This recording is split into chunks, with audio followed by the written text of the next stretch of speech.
हर हर महादेव, हर हर शंभू। कैसे हो दोस्तों? सभी हमारी वीडियो में सभी का स्वागत है। जैसे महासावन चल रहा है और हम सब शिव भक्त बहुत खुश हैं। मेहनत से कावड़ ला रहे हैं भक्त, काफ़ी कठिनाइयाँ झेलने के बाद।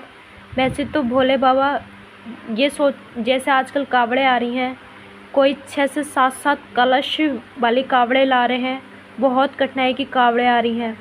क्या भोले बाबा इस चीज़ से प्रसन्न होंगे कि मेरा भक्त मेरे लिए इतनी कठिनाई है? क्योंकि हमेशा परमपिता परमात्मा अपने बच्चों को दुख में देख के कभी खुश नहीं होते। इतनी कठिनाइयों के बाद कावड़ ला रहे हैं बाबा, हर पल उनका ध्यान रख रहे हैं, हर पल कृपा कर रहे हैं। बस हिम्मत ही सबसे बड़ी शक्ति है, हिम्मत दे रहे हैं। और ना तो हमें इतनी क्षमता कहाँ, हरिद्वार से बिरजघाट से पैदल आए, अपने घर तक पैदल लाए, इतना ज़्यादा जल जी, इतने कलश आ रहे हैं, इतनी भारी कावड़े ला रहे हैं।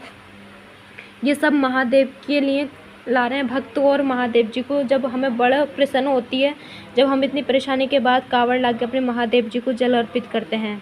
प्रदीप मिश्रा जी हाँ, जो आप देखते हैं शिव पुराण कथा के माध्यम से जाने जाते हैं, शिव पुराण कथा कर रहे हैं और बहुत ही ज़्यादा मशहूर हैं शिव पुराण कथा के माध्यम से, जो सभी का हृदय में भगवान का दर्शन करा रहे हैं। जिनके सभी के मन में अंधकार छा हुआ है, लेकिन गुरु होते हैं जो हमारे ज्ञान का प्रकाश कर देते हैं और सच्ची राह पे श्रद्धा की राह पे चला दें, परमात्मा की राह पे चला दें। सबसे बड़े गुरु साधु संत वही हैं। प्रदीप मिश्रा जी एक लोटा जल सभी समस्याओं का हल, ये वर्णन करते हैं कथा में जी। जो भी बोलते हैं या व्रत बताते हैं भक्तों को, पावरफुल मंत्र बताते हैं या कुछ ऐसे उपाय बता देते हैं, सब महादेव पे विश्वास करके बता देते हैं। भक्त गुरु की वाणी पे विश्वास करते हैं, महादेव जी पे विश्वास करते हैं, उन व्रतों को करते हैं सच्चे हृदय से, सच्ची श्रद्धा से। और अपने संकटों से, कोई भी संकट हुआ, यहाँ तक कि कर्जे से लेकर संतान का कोई भी चीज़ का संकट हुआ, बीमारी से भी लेकर, अपने संकटों से मुक्त हो जाते हैं। प्रदीप मिश्रा जी की कथा में इतना भक्तों का सैलाब बढ़ जाता है। बागेश्वर धाम सरकार की कथा की पब्लिक भी फेल है, क्योंकि उनकी कथा में तो कुछ इस प्रकार पब्लिक आती है चमत्कार देखने के लिए, दिव्य दरबार लगाते हैं, पर्चे बनाते हैं, पोले खोलते हैं, इतिहास खोलते हैं वो।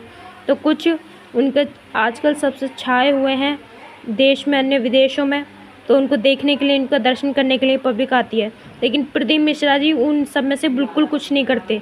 वो तो सिर्फ शिव पुराण कथा का वर्णन करते हैं, सभी भक्तों को रसपान देते हैं कथा का, और बस इतने पावरफुल व्रत बता देते हैं, मंत्र बता देते हैं, जो भक्तों के बड़े बड़े कार्य जो बहुत समय से रुके पड़े हैं, बीमारियों में जूझ रहे हैं, कर्जे में डूबे पड़े हैं, बिना संतान के ताने झेल रहे हैं, वो महादेव जी के व्रत करने से, उनके उपाय मंत्र से, सच्चे हृदय से, कहते हैं ना, सच्चे हृदय से कोई भी काम कार्य करो ज़रूर सफल होता है। अपनी मुसीबतों से छुटकारा पाते हैं भक्त, पर्चे में लिखकर प्रदीप मिश्रा जी तक पहुंचाते हैं। प्रदीप मिश्रा जी लाखों करोड़ों भक्तों में बीच में सुनाते हैं और सभी भक्तों भी बहुत प्रसन्न होते हैं, गुरुदेव भी बहुत प्रसन्न होते हैं। प्रदीप मिश्रा जी को आप सुनते हो, उनकी कथा सुनते हो, कमेंट बॉक्स में बताएं कैसी लगती है इनकी कथा। आप देख रहे हैं जो इनकी कथा में कितना सुंदर भगवान का दर्शन हुआ है, झांकी इतनी अद्भुत है। और प्रदीप मिश्रा जी देख रहे हैं कि सभी के साथ में दर्शन दे रहे हैं गुरुदेव, चेहरे पर बहुत सुंदर मुस्कुराहट है, और देख रहे हैं धोती, पीला पटका, मस्तक पर चंदन, गले में रुद्राक्ष की और तुलसी की कंठ धारण है, और चेहरे पर बहुत तेज सुंदर है। यहाँ तक कि आप देख रहे हैं हर भक्त अपने श्रद्धा से, विश्वास से कथा सुख का रसपान ले रहे हैं। और सावन में महा शिव पुराण कथा के लिए भक्त तरस रहे हैं। जो कथा पंडाल में नहीं जा पा रहे, कथा में नहीं जा पा रहे हैं, वो अपने टीवी के माध्यम से, आस्था चैनल से सुन सकते हैं। सभी के कहते हैं कड़ में ईश्वर समाया है, देखने वालों के लिए, ना देखने वालों के लिए। पत्थर में भी भगवान नहीं दिखता, मंदिरों में भी भगवान नहीं दिखता। बहुत से कहते हैं हम नहीं मानते, कुछ नहीं होता, बिना करे कुछ नहीं है।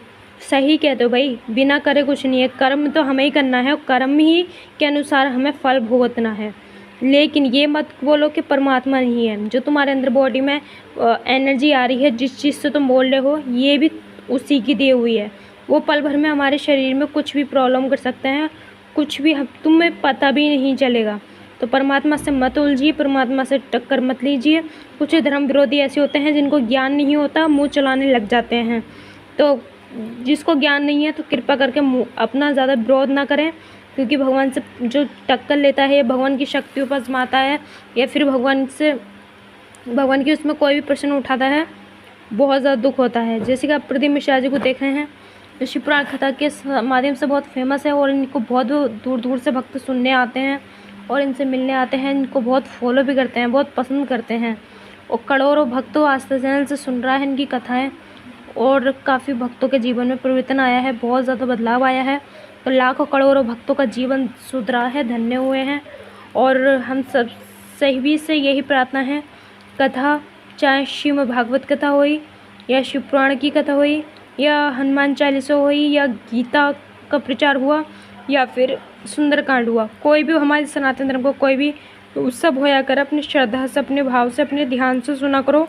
और तब तक किसी चीज़ पे सवाल पे उंगली नहीं उठानी चाहिए जब तक हमें उस चीज़ के बारे में अच्छे से नहीं पता, ज्ञान नहीं।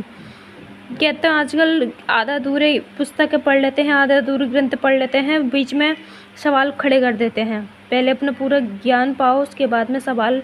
अगर तुम जिस दिन अपने श्रीमद् भागवत कथा को पढ़ना समझना सीख गए और अपने हनुमान चालीसा का जाप करने लगे, तुम्हारे जीवन में सवाल ही नहीं उठेंगे। स्वयं खुद ढूंढो, खुद समझोगे, और समझने के करके कहाँ जाना है। अपने बस परमात्मा के बिना आत्मा अधूरी है। अपने कर्म करो, पढ़ो, अधिक से अधिक पैसा कमाओ, माता पिता की सेवा करो, फैमिली की सेवा करो, अपने खुद का भी ध्यान रखो, और अपने कर्म का भी और परमात्मा का भी। कहते हैं आजकल हमारे पास बिजनेस है, बहुत ज़्यादा काम है, हमसे नहीं होगा भजन वजन। तो उन लोगों के लिए इतना है, उठते बैठते बस नाम ले लो, वही तुम्हारा भजन है।